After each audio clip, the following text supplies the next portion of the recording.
Good morning everyone. कैसे हैं बेटा सभी। पिछले वीडियो में जो है हमने नौकरशाही के बारे में जाना। आज हम लोग पढ़ेंगे चैप्टर 5 विधायिका। ठीक है। इसके पहले वाले चैप्टर में जो है हम लोग 4 चैप्टर में जो है कार्यपालिका पढ़े। सरकार के 3 प्रमुख अंग होते हैं। ठीक है, व्यवस्थापिका या विधायिका, कार्यपालिका और न्यायपालिका। विधायिका या व्यवस्थापिका वह है जो कानून का निर्माण करती है। कार्यपालिका उसे क्रियान्वित करती है, अर्थात उसे लागू करने का काम करती है। और वही न्यायपालिका जब कानून व्यवस्था भंग हो जाती है तो दंडित करने का काम जो है न्यायपालिका करती है। इस प्रकार किसी शासन का जो प्रमुख 3 अंग होते हैं वो है व्यवस्थापिका, कार्यपालिका और न्यायपालिका, जिसमें न्यायपालिका को व्यवस्थापिका और कार्यपालिका से अलग रखा गया है, जिस पर न्यायपालिका पर जो है व्यवस्थापिका और कार्यपालिका का किसी प्रकार से ना तो नियंत्रण होता है और ना ही दबाव, ताकि न्यायपालिका जो है अपना काम स्वतंत्र रूप से कर सके।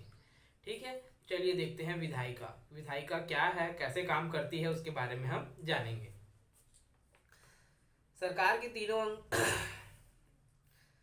व्यवस्थापिका भारत की संघात्मक शासन व्यवस्था में कानून बनाने का कार्य 2 स्तरों पर 2 विभिन्न संस्थाओं द्वारा किया जाता है।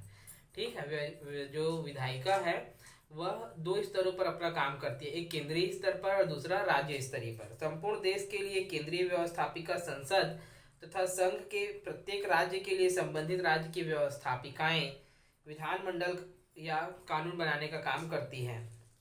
सरकार के तीनों अंगों में व्यवस्थापिका सर्वाधिक रूप से सैद्धांतिक महत्वपूर्ण अंग है।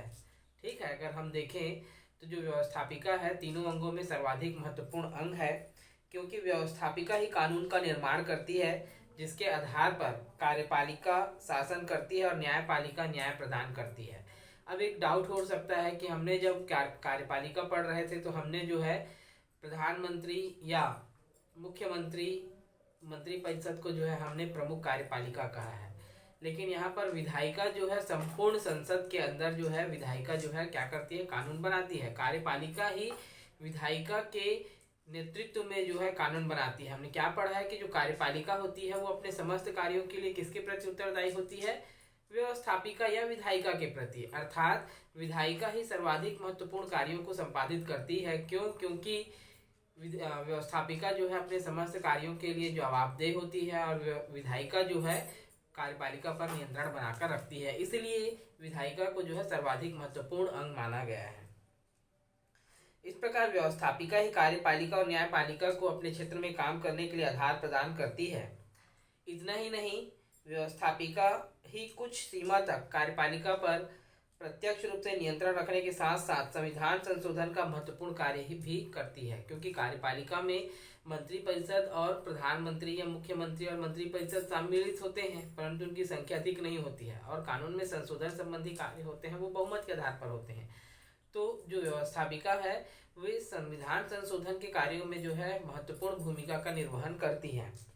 अतः भारतीय लोकतंत्र में व्यवस्थापिका सरकार के अन्य अंगों की अपेक्षा अपना विशिष्ट महत्व रखती है। ठीक है, अगर हम देखें तो जो व्यवस्थापिका है वह अपना जो है अलग जो है वहाँ पर कार्य करती है या अपने आप को विशिष्टता प्रदान करने वाला काम करती है। संसद, एक क्वेश्चन आता है संसद किससे बनता है, तो संसद जो है लोकसभा, राज्यसभा और राष्ट्रपति से मिलकर बनता है।